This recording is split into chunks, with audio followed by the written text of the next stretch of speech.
Paul, the enemy of humanity. Tell us about it. Well, let's actually start with Rand Paul, right? You seem to think that Rand Paul has some kind of integrity.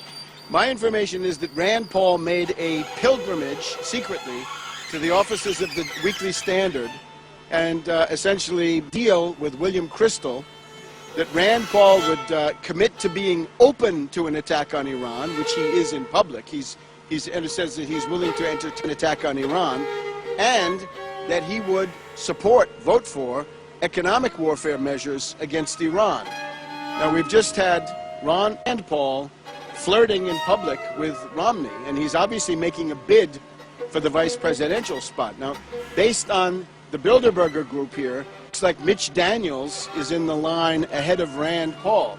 But even so, we should remember that the whole idea of the Ron Paul campaign was to get Rand as vice president. In other words, if you've been knocking yourself out, sweating blood, giving money bombs and whatever it is, to Ron Paul, you got to realize that the whole purpose of that is to get Rand on the Republican ticket for vice president, because even though he has no qualifications, he thinks he should be president. It reminds me of other people that we've passed. The fact is, though, that Romney has now gone over the 1144 mark on his own power, so he won't need Ron Paul at the convention to transfer the delegates to him. So at that point, Rand... All was is that Romney reached out to Rand. I mean, Rand shouldn't meet with him. It's the deal in the background. Now let's talk about the deal. The deal is that Romney is a weak candidate, and he knows it. So he's got to have two wingmen. He's got to have a left wingman. That was his cousin Huntsman. Huntsman being this Mormon billionaire. So Huntsman was the main purpose in those debates, was to run interference for Romney, to fend off attacks, and whoever was the main enemy of Romney at the time, whether it was Bachmann or Kaine or Perry or Gingrich or Santorum, whoever it was, the main activity of Ron Paul was to attack Romney's main enemy at any given time. He also did other services. In Virginia primary, here we are in Virginia, we had a primary. This was a head-on, a one-to-one primary, Paul against Romney. Ron Paul punted.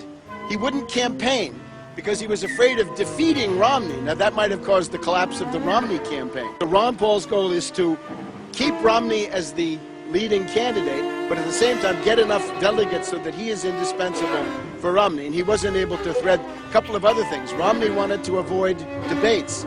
The Georgia debate was aborted because Romney said he didn't want to go. Ron Paul agreed he didn't want to go. The other, same story, didn't want to go. So Ron Paul is a kind of an auxiliary to the entire Romney campaign. That was always a talking point.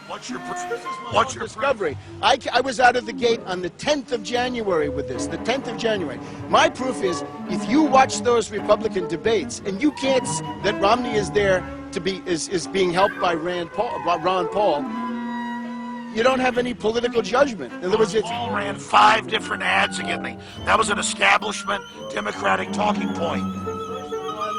It was mild. It was that he was a flip-flopper. Everybody else was a criminal or whatever he was. They are. But Romney was only a flip-flopper. Let's take the Michigan primary. The function of Ron Paul is to take 10 or 15% of anti-establishment Republican voters and put them in the deep freeze. Put them in the candidate who's never going to win, can't get the nomination. Romney's problem was that the Party is maybe 40% people, you know, country club, plutocrats, whatever, who would vote for Romney. That leaves 50, 60% who would vote for an anti-candidate. So what Ron Paul does is take 15%, sometimes 17% of the anti-establishment Republican votes off the table. Now, Michigan primary, look at a couple of others, but Michigan is the clearest. Romney won Michigan by a paper-thin margin. That's the Ron Paul effect. Now, Ron Paul didn't win Michigan, but he did pay with his money for anti-Santorum election ads. So you're in the presence of a deception operation. This is not real. Ron Paul is famous as a nepotist. My figures are that he's got 60 people plus of his relatives on the congressional office payroll or on the payroll of his campaign. Jesse Benton, that a lot of people in the Ron Paul campaign tell me they can't stand, is to Ron Paul's granddaughter, I believe, right? And remember, the entire purpose of the campaign is nepotism. It's to feather the nest for little Rand so that he has a future. And again, let's look at who this is. This is Romney. Now, people, I think the better people who are interested in Ron Paul, they don't really understand economics, although they should. So Obama's going to say No, the Bilderberg people are turning for Romney, Mitch Daniels, but they just... the word I've got is Romney is in from all the big power brokers. That's the Bilderberg. Bilderberg is throwing their weight, which is considerable, on the side of Romney, Mitch Daniels. But now you want to get me away from this this last point that I had. I'm not trying to get you away from anything, Webster. I came over here to interview Jim Hooker, and I nicely, you're my friend. I said I'd interview you. You were interrupting, telling me shut up, and now you're saying I want to keep you the audience. That's bullshit. Now listen, that's bullshit. No. I'm just saying, I'm interviewing you. I'm not trying to censor you, but I have views on all this. That's all. For heaven's sakes, I'm not trying to shut you down. Make your point. I want to get your point on Al-Qaeda, Syria, Libya, Russia, the Russian at the meeting. I want to talk about that instead of this obsession about Ron Paul. A vote for Ron Paul was a vote for Romney, and this is the tragic reality, and I sympathize with people who were duped in this regard. Remember, Ron Paul runs as an anti-war candidate, even though he voted for the Afghan war. You should remember, Ron Paul voted for the Afghan war. Like Kerry, he was for the Afghan war before he was against it. Now he's against it. Now let's look at Romney. If you're supporting Romney, what are you going to get? The biggest warmonger. Romney is out there saying that Russia is the main strategic enemy of the United States, and Romney is out there saying that he doesn't want the option to attack Iran on the table. He wants it in his hand. A vote for... Well, there you go, Webster. Ron Paul's a warmonger. 2 days after 9/11, he says, okay, use of force to Afghanistan to get bin Laden. Now you're saying he's a warmonger. He's been against all these damn wars. Voted for the Afghan war. Barbara Lee... I think this is sophistic, Tarpley. I'm very embarrassed. Ron Paul voted for it. You look for a statesman, Barbara Lee is a statesman. Ron Paul didn't make The difference is you have a belief in the state to empower. Ron Paul doesn't. The big thing with Ron Paul is that he's against imperialist wars.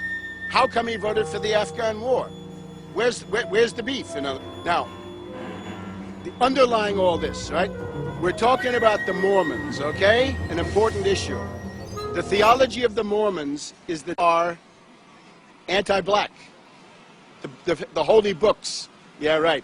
The holy books of the Mormon Church say that the black population, Afro-Americans, are the spawn of the people who sided with Lucifer in the great battle in heaven. This was then taken away in 1978. I would say that Ron Paul represents the southern jurisdiction of the Scottish Rite of Freemasonry, which means the old Confederates. Mason first group, some good and some bad. There's no proof of Ron Paul in Masonry. You are pulling out. Why are the globalists so upset at Ron Paul? The daughters are in the Rainbow Girls. The parents are all Freemasons. I think there's a pretty good case. Proof of that? They never produced the proof on that. You're going off rumors, Tarpley. I think that's pretty good research. Anyway, let him. So now, I thought you liked the American system. I'm not endorsing the Masons, but George Washington and all those guys. Now, if you're a Mason, you're the devil. But when you put that together with the rest of this stuff, what I see a convergence between the Scottish Rite Freemasons, Mormonism, which is a religion which has profound Freemasonic overtones.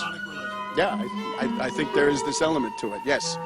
So, right now we have Rand Paul flirting with Romney in public, and if I were a Ron Paul supporter, my worldview would be crashing to the ground right now. After all that work and all sacrifices. Now, Alex, let me talk to you. Be sure that states' rights movement is destroyed. States' rights has always been a reactionary slogan. States' right meant... Only the federal supreme government will save us for Soviet recollectivization. Yes, only Sovietism will save us. Yeah, come on. This is serious now. No, I'm almost finished. If I could just remember what the last point was. 0.7. Hope? Brain buggers. Look, to talk then about Ron Paul's economics. Let's get down. The thing that got me going, Ron Paul made a terrible mistake. He published his economic views on his website in the Restore America program. Now, Ron Paul, when he gets up on the stump, Ron Paul can dance and bob and weave and shuffle with the best of them. But when he puts the numbers on the page, let's look at the United States. You got about 50 people who, thanks to Bill Clinton, are in. No. He talks about $1 trillion in cuts in $1 trillion in cuts in the first year, and then balance the budget. They don't want that. They want us to. They seem to want it. Peter Thiel is a pretty banker, and he seems to think it's great. Only one member. I don't know how many you need. Come on, you got to stop this stuff. It's not. No, your obsession with defending him. Let me talk to you. You are better than Ron Paul. You don't need Ron Paul. Let's take an issue like 9/11. You have stuck to your guns on 9/11 truth. Since you brought that up, Paul was asked 4 years ago about it, and he said, well, he's been so busy he hasn't been able to deal with it, but he knows about false flag. Let me talk. It's okay if I talk. You asked me a question. I'm giving you like 5 minutes at a time, Tarpley. Ron Paul knows false flag terror is real. There's been a CIA coup. All that. Ron Paul, I know him. He said that on my show and others. I know Ron Paul's family, man. Ron Paul is good. All I know is there's bigger. Why are you so obsessed with Ron Paul?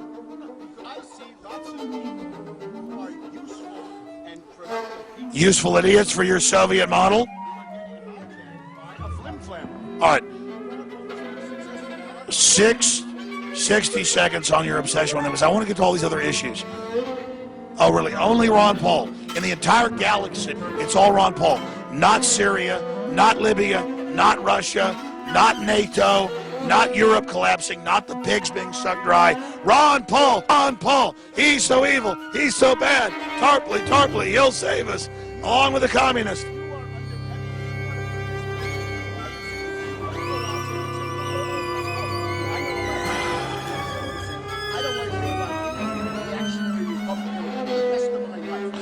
I want a good communist candidate.